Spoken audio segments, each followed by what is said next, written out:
جب آپ غلط ہو تو معافی مانگ لو اور اپنے غرور کو اپنی محبت سے کبھی بڑا نہ ہونے دیں۔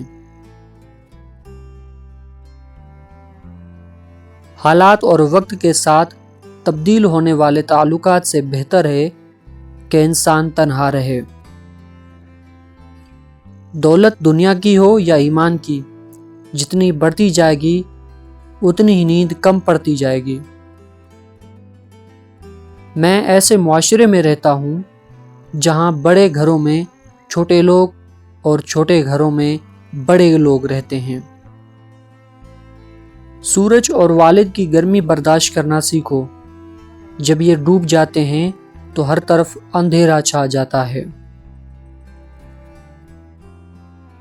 رشتے کرائے کے مکان کی طرح ہوتے ہیں، انہیں تم جتنا بھی سجا لو چمکا لو، دیکھ بھال کرو، کبھی اپنے نہیں ہوتے۔ بعض لوگ کہتے ہیں کہ میں غلط بات برداشت نہیں کرتا، اور حقیقت میں غلط بات ہی تو برداشت کرنے والی ہوتی ہے، اچھی بات کو تو برداشت کرنے کی ضرورت ہی نہیں پڑتی۔ حضرت علی فرماتے ہیں، لوگوں سے حق بات کہنے سے نہ ڈرو، کیونکہ نہ تو کوئی موت کو قریب کر سکتا ہے اور نہ ہی کوئی رزق کو دور کر سکتا ہے۔ ہر کوئی چاہتا ہے کہ اس کی عمر لمبی ہو، مگر بوڑھا کوئی نہیں ہونا چاہتا۔ ریس میں جیتنے والا گھوڑا نہیں جانتا کہ کامیابی کیا ہوتی ہے، وہ دوڑتا ہے تو صرف اپنے مالک سے ملنے والی تکلیف کی وجہ سے۔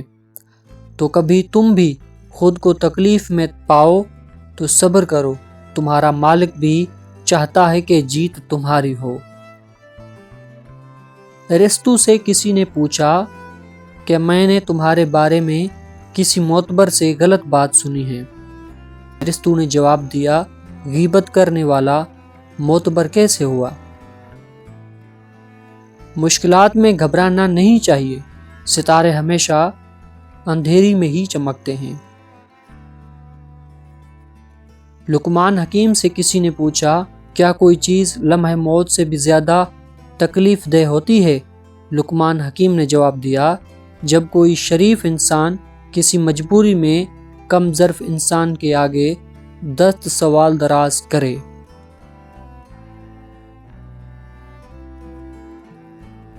عورت کی دو چیزیں پکڑنے سے عورت کمزور پڑ جاتی ہے، اول محبت سے کلائی پکڑنا، دوسرا پیشانی پر ہاتھ رکھ دینا۔